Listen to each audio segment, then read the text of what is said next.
Muy buenos días, queridos amigos y amigas que nos acompañan en este seminario sobre el libro de Santiago o Jacobo, como lo hemos establecido y está establecido en la Biblia. Continuamos adentrándonos aún más en las enseñanzas, en las referencias del capítulo 2. En estos días alguien me consultaba, y si ya explicaste el capítulo 2, que tiene que ver con la acepción de personas, con el tema de la fe sin obras, ¿qué más vuelta le estás dando a eso? Llevas dos o tres reuniones hablando del capítulo 2. Pues ya lo explicaste. Sí, ya lo expliqué. Pero la instrucción bíblica, el parámetro bíblico para esto es muy sencillo. Escudriñar las escrituras. Y es precisamente lo que estos seminarios hacen. Ahondar, escudriñar. Así como una mamá le busca piojos a un hijo, así la escritura. Por eso nos explayamos, por eso nos abrimos, por eso ahondamos en investigar, en estudiar y aprender de la palabra desde el capítulo 2 del libro de Santiago de Jacobo. Cada vez, en cada versículo, encontramos unos planteamientos extraordinarios, maravillosos. Además de que no hay mucho afán, no hay mucha presión de terminar rápido el seminario. Como diría el agricultor, haré lo que pude. Entonces, continuando con este proceso del capítulo 2, surgen allí dos elementos que son muy importantes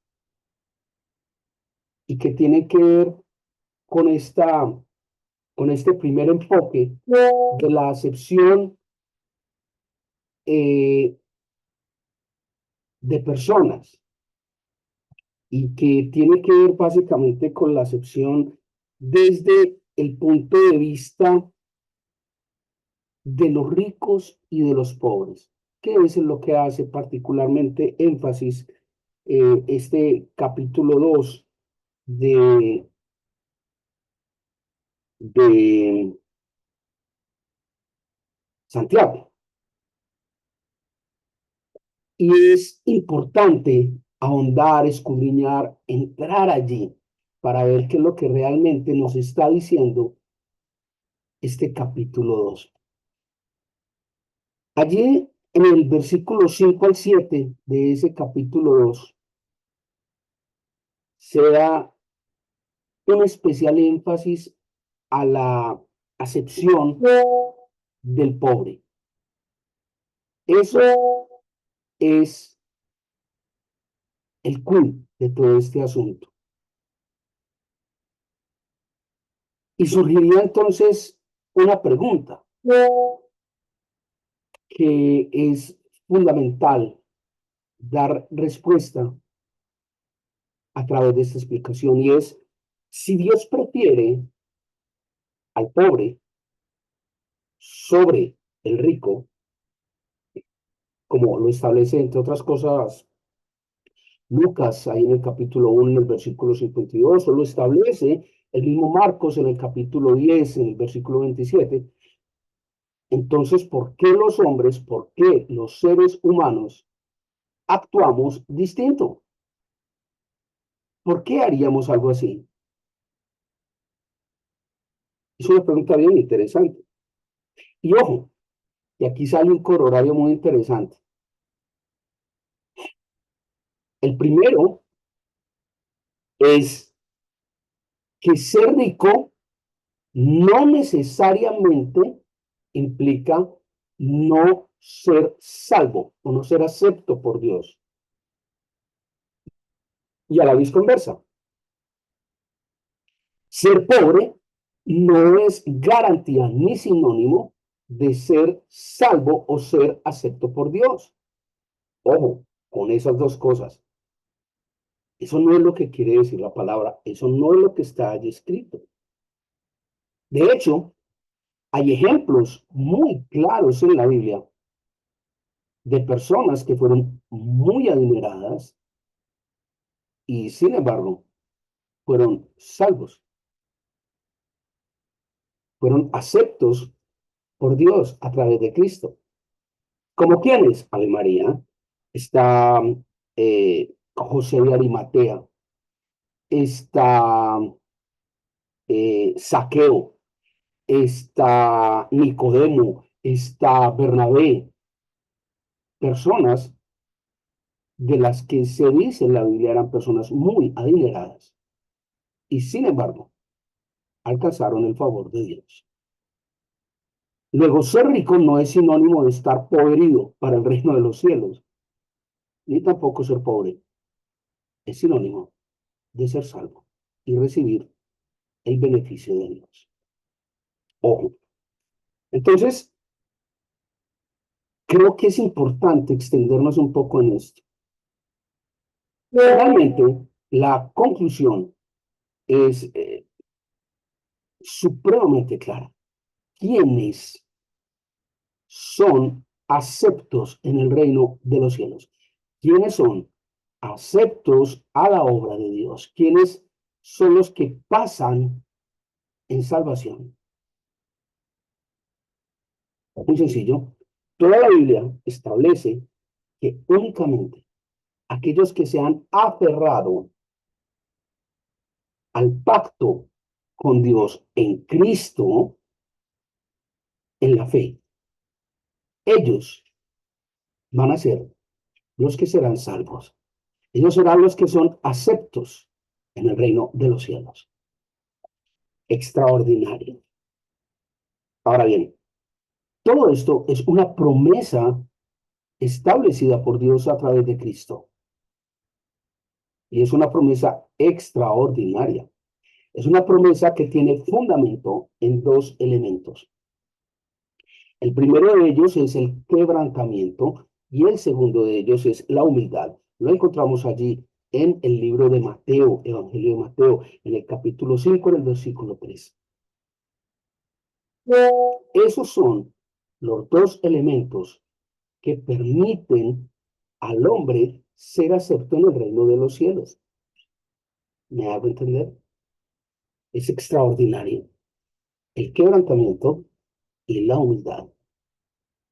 Y vemos que este versículo del libro de Mateo, capítulo 5, versículo 3, se ratifica en otros escritos bíblicos, que son precisamente el sustento de lo que establece el libro de Santiago, acá en el capítulo 2. El primero de ellos lo encontramos en Hechos, el libro de los Hechos, capítulo 3, versículo 6, en donde se da un respaldo, un espaldarazo de parte de Dios a los pobres, donde se habla de que estos pobres son pobres materiales. Y el otro lo encontramos en Filipenses, en la epístola de Pablo a Filipo, en el capítulo 4 y el versículo 19, donde básicamente establece que Dios es quien suple todas las necesidades del hombre. Es Dios quien suple esas necesidades, no es otro. Cuando yo tengo una necesidad material, pero confío en que es Dios quien suple mi necesidad, entonces estoy haciendo un tremendo uso de la humildad y de mi quebrantamiento. Como tengo una necesidad, he sido quebrantado y reconozco desde mi quebrantamiento, humildemente, que es Dios quien puede proveerme. Y esto es la clave del tema de la acepción de personas establecido en Santiago capítulo 2. El problema, la situación, se torna tremendamente difícil por una razón muy sencilla. Porque el hombre busca normalmente tener más poder para subyugar a los otros hombres. En este caso, el hombre busca tener poder para subyugar al pobre. El rico subyuga al pobre. Y eso se convierte en la excepción de los pobres. El gran resumen de todo esto lo encontramos en el Evangelio de Mateo, capítulo 6, versículo 20, en el cual se habla de hacer tesoros en el cielo, no en la tierra. El poder económico no es garantía de ser salvo o de ser poderoso. ¿Me hago entender? ¿Se da cuenta lo importante de todo esto? El ser humano tiene una enfermedad que es ególatra totalmente, y es que el hombre, el ser humano, quiere el poder para poder. Cuando la Biblia nos dice, si tienes autoridad, si tienes poder, es autoridad y poder dado por Dios para el servicio, no para poder. Y es aquí, con este planteamiento donde cae el palo y mata al hombre. Es ahí, precisamente, donde la cosa cambia de color. Y es ahí donde nos extraviamos y es ahí donde nos perdemos. Y esto nos lleva a una tremenda dicotomía. La primera es establecer cuándo un rico es bienaventurado en Cristo. Cuando un rico recibe el favor de Dios. ¿Cuándo? Entonces, ¿cómo? Simple. Cuando trata con respeto el Evangelio y cuando muestra simpatía con sus hermanos en la fe.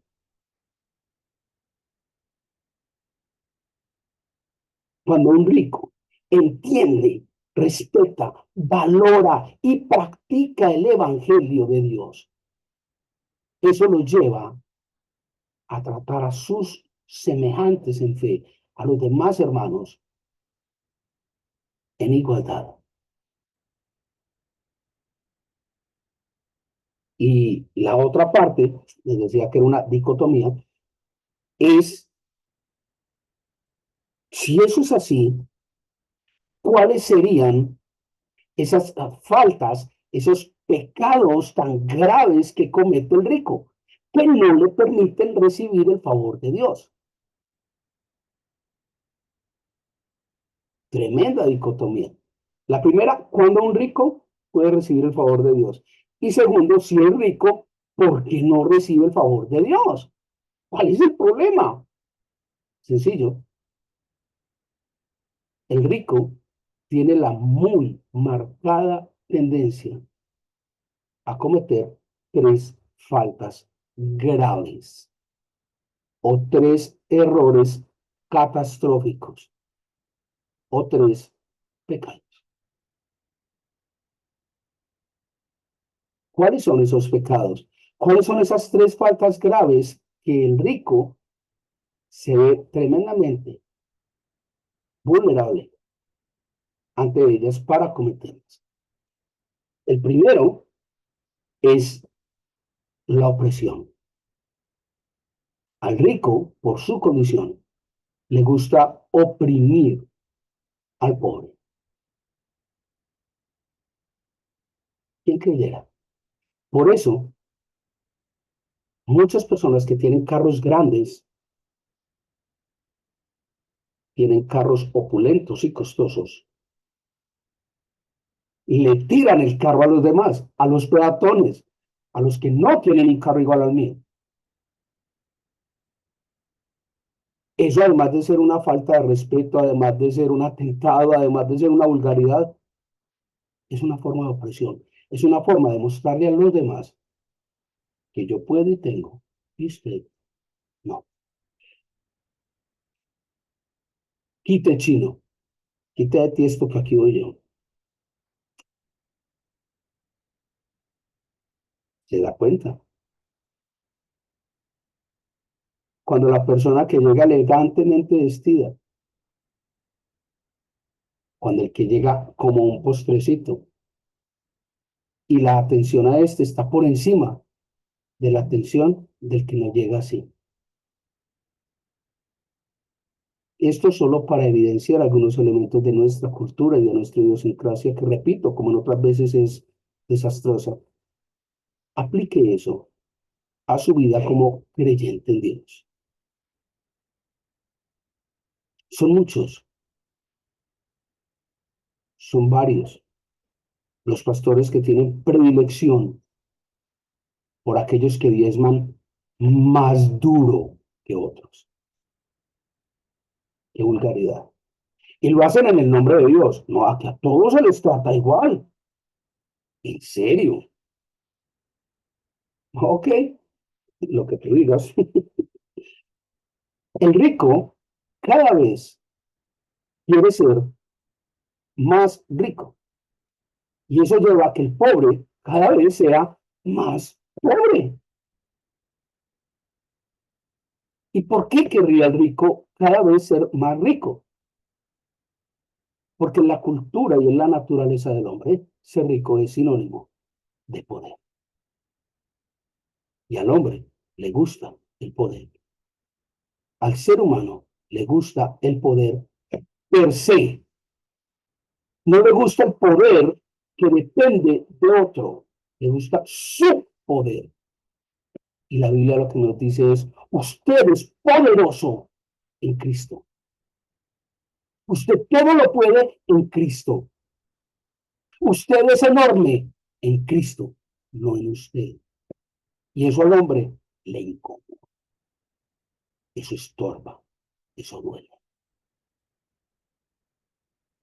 ¿Se da cuenta? Ah, pero eso no es lo que dice la Biblia. No, no, no. Ah, no. Apunte, anote,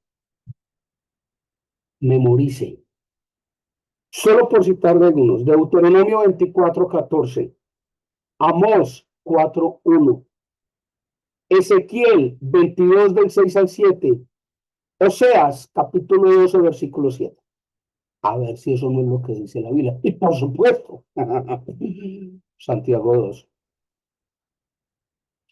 Apunte a ver si no es así. Es un precepto bíblico. ¿Cómo se comporta usted? ¿Cómo es su trato hacia los demás? Tres faltas, tres pecados. Primero, le encanta la opresión. Lo acabamos de ver. Segundo, le encanta la persecución legal. Le encanta la persecución jurídica. Le encanta su justicia. Y cuando a una persona le gusta su propia justicia, automáticamente se vuelve injusto, clasista y hace acepción de las otras personas. Y aquí surge un problema grave. Bueno, no es grave, es muy, muy grave. ¿Cuál es ese problema muy grave que surge? Y es la confrontación entre lo que es legal y lo que es justo. Son dos cosas muy distintas. Muy distintas. Eso sería como confundir que lo legal sea justo. Eso sería como confundir a Alberto Lleras Camargo con qué amargo que te pelleras, Alberto. Son dos cosas totalmente distintas. Sin embargo, es lo que hacemos los seres humanos. Confundir lo que es justo con lo que es legal. Tenemos que estar concentrados y certeros en que el único justo es Dios. No hay más. El único justo es Dios. Ahora bien, los aplicadores de esa justicia o de la justicia también son hombres, también son seres humanos. Y muchas veces, lamentablemente, los aplicadores de la justicia están amasillados con los ricos para hacer la justicia de los ricos. Tremendo, tremendo. Vendemos la justicia por dinero. Compramos la justicia con dinero. Y es algo que está tan en nuestras células, algo que está tan dentro de nosotros, que le rendimos culto, aludiendo que llega a Dios. Y cuando nos detiene un guarda de tránsito por una infracción, le decimos que hay 50.000 razones para no hacerlo.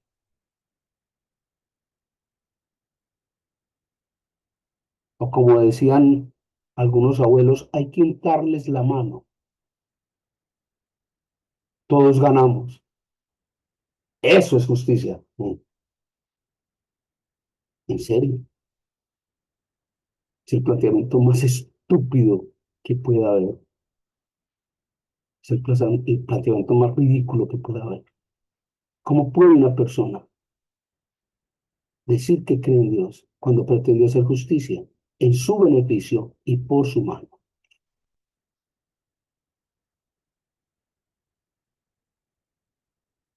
No tiene sentido.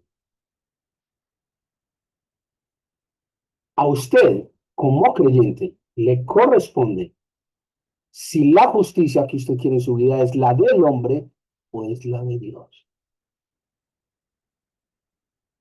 Normalmente son muy distintas.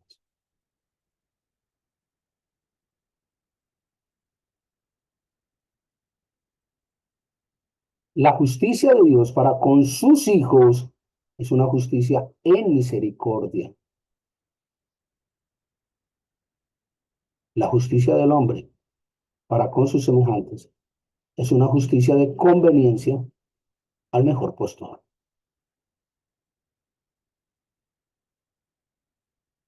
Ahora bien, pues me surge una inquietud aquí muy breve. Si yo soy hijo de Dios, ¿yo qué ando haciendo cometiendo infracciones de tránsito? Es que no es sino un momentico, es que nadie me está viendo. ¿A quién le hago daño? Un hijo de Dios no se puede dar el lujo de cometer infracciones de tránsito, ni de sobornar, ni de hacer dos filas en el supermercado a ver cuál llega primero. Los hijos de Dios no hacen eso. Los hijos de Dios no buscan su beneficio propio. Pero bueno, eso lo juzgue Dios, no uno. Muy bien. ¿En qué parte de la Biblia encontramos este tema de la persecución legal del rico contra el pobre? ¿Dónde está eso además de Santiago 2? ¿Dónde? Cantidad de citas bíblicas lo establecen. Apunte, anote. Hechos de los Apóstoles, capítulo 17, versículo 9. Hechos de los Apóstoles, capítulo 16, versículo 19. Hechos de los Apóstoles, capítulo 19, versículos 23 y 24. Evangelio de Marcos, capítulo 12, versículo 40. Hace rato no encontraba yo un elemento sobre este tema que hiciera referencia a la Iglesia Católica Romana. Eso es para hacer persecución jurídica, estaban solos. Perdón, están solos. es una cosa muy complicada, una cosa muy brava. Ese Vaticano es una cosa muy brava. Respete.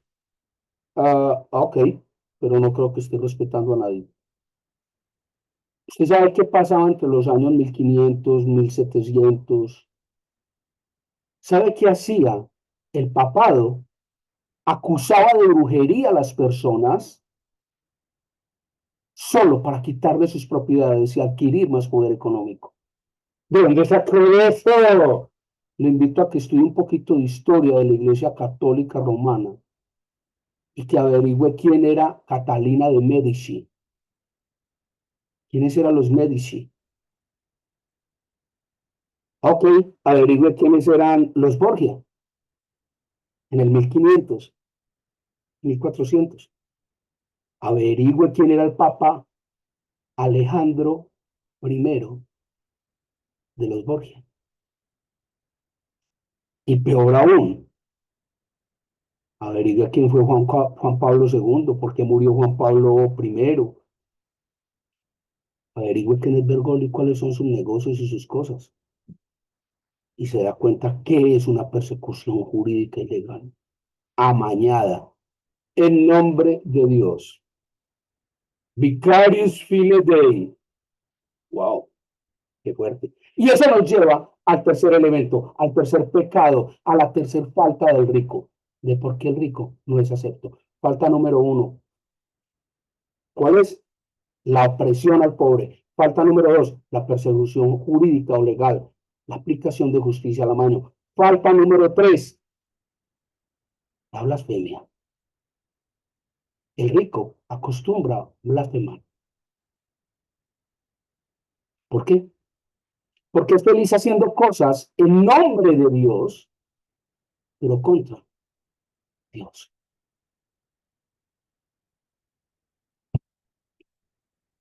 Es básicamente una blasfemia. Es todo aquello, todo planteamiento, toda manifestación contraria, opuesta al Evangelio de Dios. Eso es blasfemia.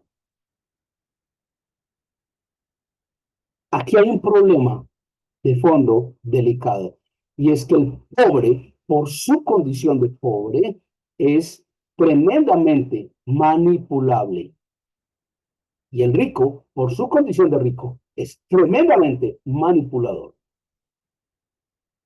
Cuando estos dos elementos se juntan, el pobre se hace tremendamente manipulable a través de la fe.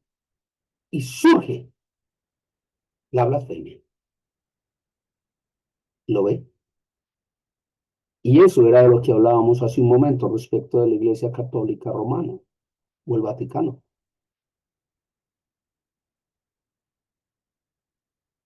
La fe manipulada sobre el pobre se hace para venderle al pobre la posibilidad de ser rico. En otras palabras, de tener poder.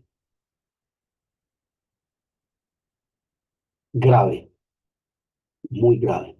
Entonces surgen estos testimonios de la bendición económica. Pídale a Dios prosperidad, pídale a Dios dinero, pídale a Dios, o sea, siembre para que recoja en abundancia su mejor vida hoy. ¿Ah? En la medida en que usted le entregue y le dé a Dios, Dios le va a dar a usted. Mire las matemáticas de Dios, al 1000 por uno o al 100 por uno.